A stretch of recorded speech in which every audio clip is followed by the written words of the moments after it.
नमस्कार। कंचन की हिंदी शाला में आप सभी का एक बार फिर से स्वागत है। आज हम पढ़ने जा रहे हैं लेखन कौशल का बहुत ही महत्वपूर्ण भाग अनुच्छेद लेखन, जिसे अंग्रेजी में पैराग्राफ राइटिंग कहते हैं।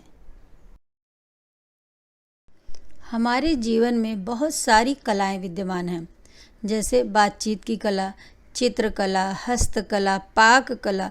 उसी तरह से लेखन कला भी एक बहुत ही महत्वपूर्ण कला है और अनुच्छेद को लिखने के लिए इसी कला की आवश्यकता होती है। किसी भी हमारे भावों को, विचारों को सारगर्भित ढंग से प्रस्तुत करना ही अनुच्छेद कहलाता है और अनुच्छेद निबंध का संक्षिप्त रूप होता है। इसमें हम किसी भी विषय पर 80 से 100 शब्दों में अपने विचारों को प्रकट करते हैं। इस तरह से हम देख सकते हैं कि जो भी हमारे भाव अथवा विचार हैं, जिसको हम कलमबद्ध करते हैं, वो इतना सारगर्भित तरीके से होना चाहिए, अलंकारिक तरीके से होना चाहिए, समासिक शब्दों का प्रयोग होना चाहिए, जो कि किसी दूसरे के मन पर एक बहुत ही अच्छा प्रभाव छोड़ सके। तभी हम कह सकते हैं कि हमने एक बहुत ही अच्छा अनुच्छेद लिखा है।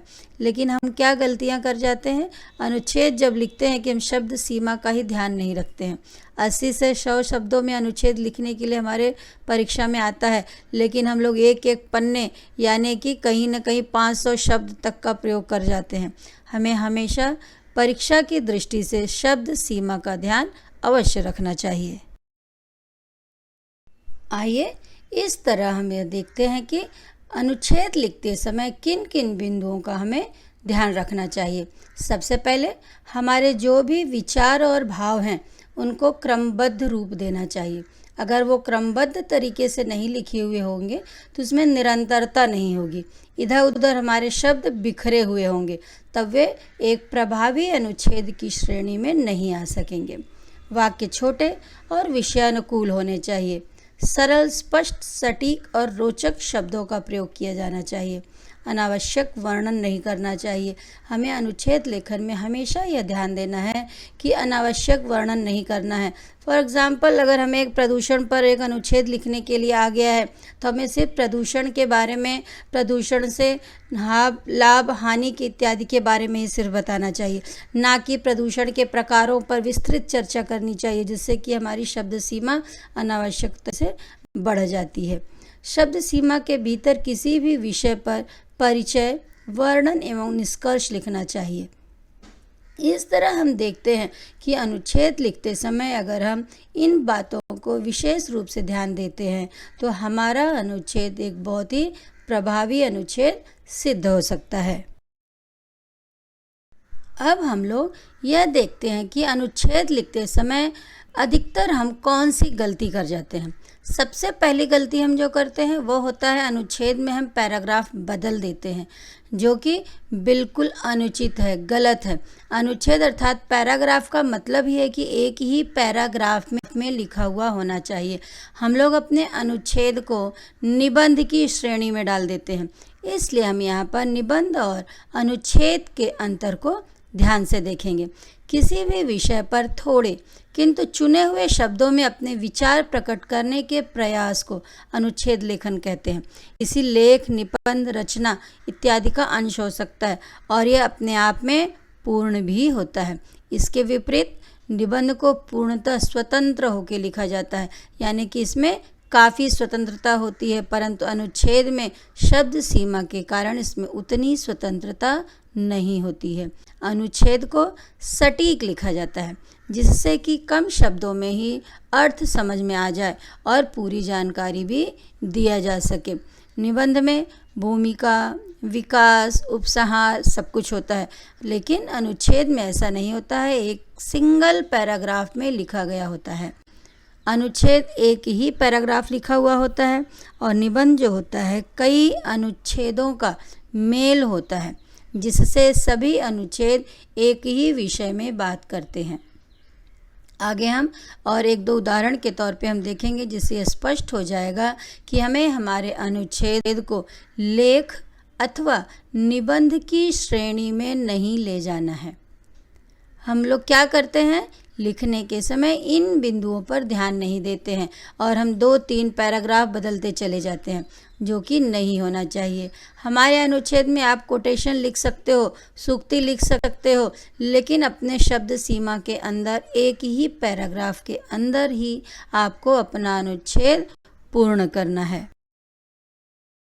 अनुच्छेद में एक ही विचार बिंदु का प्रतिपादन किया जाता है। उसके विपरीत निबंध में मूल विचार का विस्तार, उसके सभी आयामों के साथ उसकी चर्चा की जाती है। अनुच्छेद में लेखक मूल विषय के साथ ही जुड़ा रहता है और संक्षेप में अपनी बात प्रस्तुत कर देता है 80 से 100 शब्दों के अंदर। निबंध में विषय के सभी पहलुओं पर को प्रस्तुत किया जाता है, सभी पहलुओं पर हमको ध्यान देना होता है और उसे हमें 300 शब्दों तक प्रस्तुत करना होता है। उसके अंदर भूमिका होती है, विषय विस्तार होता है और उपसंहार भी अवश्य होता है। आइए एक उदाहरण के द्वारा हम अपने अनुच्छेद को और अच्छी तरह से समझते हैं। विषय है पर्यावरण प्रदूषण। पर्यावरण जीवन स्रोत है जो अनादिकाल से पृथ्वी पर मानव एवं संपूर्ण जीव जगत को न केवल प्रश्रय देता रहा है, अपितु उसे इसके प्रारंभिक काल से वर्तमान तक अस्तित्व में बनाए रखने का आधार रहा है। भविष्य का जीवन भी इसी पर निर्भर करता है। परंतु आज हमारा पर्यावरण पूरी तरह से प्रदूषित हो चला है। यहाँ तक हमने क्या देखा? पर्यावरण के बारे में बताया गया है 3 लाइन। अब इसके आगे पर्यावरण प्रदूषण हमारा विषय है, चूंकि तो इसलिए हम लोग अब प्रदूषण के बारे में भी बताएंगे। प्रदूषण शब्द का तात्पर्य पर्यावरण में हानिकारक पदार्थ के प्रवेश से है और हानिकारक पदार्थ को प्रदूषक भी कहा जाता है, यानी कि जो हमें प्रदूषित करे, हमारे पर्यावरण को प्रदूषित करे, उसे हम क्या कहेंगे? प्रदूषक कहेंगे। प्रदूषण के विभिन्न कारण हैं, उनमें से लगभग सभी मानव प्रेरित हैं। यह न केवल मनुष्यों बल्कि पौधों, पक्षियों, जानवरों और समुद्री प्रजातियों के स्वास्थ्य के लिए भी गंभीर खतरा है। ऐसी कई मानवीय गतिविधियां हैं जो प्रदूषण का कारण बनती है। वन, जल, निकाय, वायु, महासागर सभी हमारे प्राकृतिक वातावरण का निर्माण करते हैं और उनकी शुद्धता का, स्वच्छता का ध्यान रखना ही हमारा कर्तव्य है। और आज हम अपने इस कर्तव्य से चूकते जा रहे हैं। अब तक हमने क्या बताया कि कैसे कैसे कहाँ पर, यानी कि प्रदूषण हर जगह फैला हुआ है। यहाँ पर प्रदूषण के सारे प्रकार भी कहीं न कहीं आ गए। वायु प्रदूषण भी आपको दिखाई दे सकता है। हर प्रदूषण यहाँ पे, अब उसको हमने डिटेल नहीं किया, विस्तृत चर्चा हमने यहाँ पर नहीं की है। प्रदूषण को नियंत्रित करने के कुछ सर्वोत्तम तरीके हैं। पर्यावरण के अनुकूल परिवहन विकल्प, प्लास्टिक उत्पादों का उपयोग न करना, नियंत्रित मानववादी वन रोपण और उद्योगों की स्थापना को नियंत्रित करने वाली वैश्विक नीति, यानी कि ये सारे हमारे लिए रेमेडी हो सकते हैं, अर्थात हमारे पर्यावरण को बचाने, प्रदूषण को रोकने वाले हमारे ये नीतियां और नियम हो सकते हैं। इन सब में सबसे महत्वपूर्ण है प्रदूषण के मुद्दे पर आम जनता की जागरूकता को बढ़ाना। तभी हम इस प्रदूषण रूपी महामारी से छुटकारा पा सकेंगे। यानी हमने अब तक क्या देखा? पर्यावरण के बारे में 4 लाइन 3 लाइन बताया गया। उसके बाद प्रदूषण क्या है बताया गया, ये कहाँ कहाँ है, प्रदूषण से कौन कौन किस किस चीजों को, किन किन लोगों को नुकसान पहुंच सकता है, ये सब बताया गया। अंत में इसमें क्या बताया गया कि किस तरह से हम इस प्रदूषण को रोक सकते हैं। इस तरह से हम देखते हैं कि संक्षेप में शब्द सीमा के अंदर हम एक बहुत अच्छे अनुच्छेद लेखन का कार्य कर सकते हैं, अनुच्छेद का निर्माण कर सकते हैं। आइए हम एक और उदाहरण के द्वारा अपने अनुच्छेद को समझते हैं। विषय है विज्ञापन का समाज पर प्रभाव। सर्वप्रथम हमें 1 और 2 पंक्ति के द्वारा विज्ञापन के बारे में बताना है। विज्ञापन का हमारे ऊपर, हमारे समाज के ऊपर क्या प्रभाव पड़ता है उसको हमें बताना है। फिर उसके आत्मक और सकारात्मक प्रभावों पर भी हमें चर्चा करनी है। किसी वस्तु, विचार, कार्यक्रम या संदेश के प्रचार प्रसार के लिए जो साधन सामग्री प्रयोग में लाई जाती है उसे विज्ञापन कहते हैं। यानी जो भी चीज़ हम लोग देखते हैं, हम लोग करते हैं, विज्ञापनों के द्वारा हम लोग अपने टीवी में देखते हैं कि अलग अलग साबुन का विज्ञापन किया जा रहा है, अलग अलग चीज़ों का विज्ञापन किया जा रहा है, उसको हम लोग देखते हैं और उससे हम लोग प्रभावित भी होते हैं। इसके अनेक प्रकार होते हैं। सामाजिक विज्ञापनों के अंतर्गत दहेज, नशा, परिवार नियोजन आदि आते हैं और विभिन्न कार्यक्रमों, रैलियों, आंदोलनों के विज्ञापन भी इसके अंतर्गत आते हैं। राजनीतिक विज्ञापन भी हम लोग देखते हैं, जगह जगह पर चुनाव के समय बहुत सारे विज्ञापन हमारे चारों तरफ दिखाई देते हैं। कुछ विज्ञापन विवाह, नौकरी, संपत्ति की खरीद बेच संबंधी भी होते हैं और सबसे लोकप्रिय और लुभावने विज्ञापन होते हैं व्यापारिक विज्ञापन।